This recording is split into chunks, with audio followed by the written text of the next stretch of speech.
everyone, it's Fitz with the Daily Delivery, and more importantly, another edition of On the Line. Hope you're enjoying these. I'm not enjoying my picks. Hope someone's getting a little enjoyment out of it.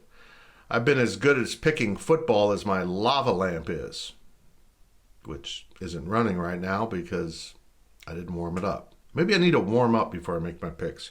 Throw in a little NBA or Major League and then never mind. Here we go with the games this weekend. It's a very interesting slate of 4 games. A couple teams, Oklahoma and Iowa State, have the week off. You can argue they've been taking a lot of weeks off. But let's start with Texas Tech at home against West Virginia. West Virginia is rolling. They won a game in the Big 12. They won last, Thursday against Baylor. Baylor, we need to talk. I'll get to you in a second. Texas Tech is a 7-point favorite at home. I think Tech rolls in this game. There's not many blowouts in this conference, and I don't know what you want to classify as a blowout, but pretty much in the Big 12 nowadays, if you win by double digits, it's a blowout because every game's so competitive, which makes this league a blast to watch and really not good for my bank account. Tech covers 7 at home. Baylor is a 7.5-point favorite coming off that loss at West Virginia against Kansas.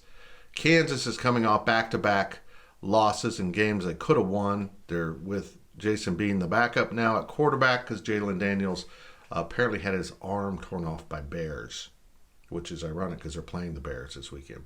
Anyhow, they're better with Daniels, but they're still pretty good. KU's a good football team. I hate saying that to K-State fans, but they're pretty good. They're much improved. And yet Baylor will win this game.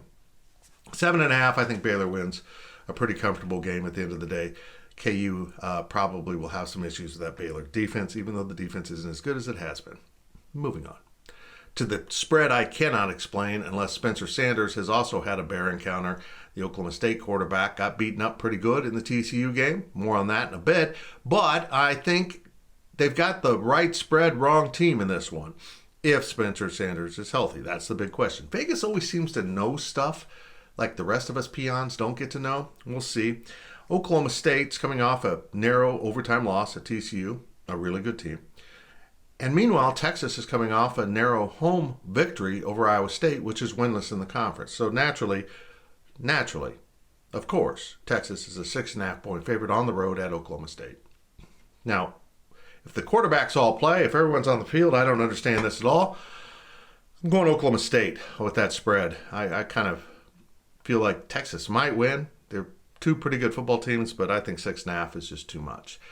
Onward to the final game of the week. Kansas State goes to TCU. It's cats and frogs. I love the purple on purple, even though it's going to be a blackout. Chickens. You chickens, you're scared to flaunt the purple in front of K-State, aren't you?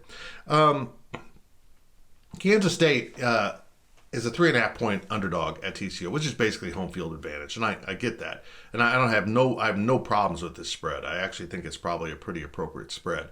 When you pair the 2 teams together, how the offenses and defenses fit together, special teams and all that, it really does maybe come down to that home field boost, if there is one. There'll be a lot of K-Staters there.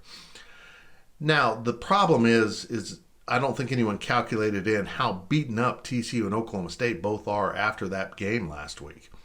Kansas State was beaten up after its Iowa State game, but that was 2 weeks ago, and now the Wildcats have had a week off to heal and refresh mentally.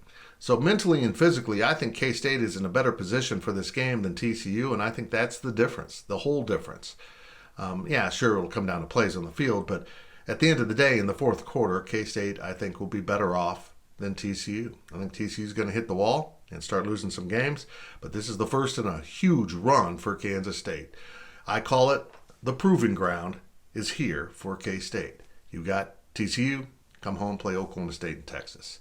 If you're as good as you think you are, prove it. And it starts with the Cats and Frogs Saturday night in Fort Worth.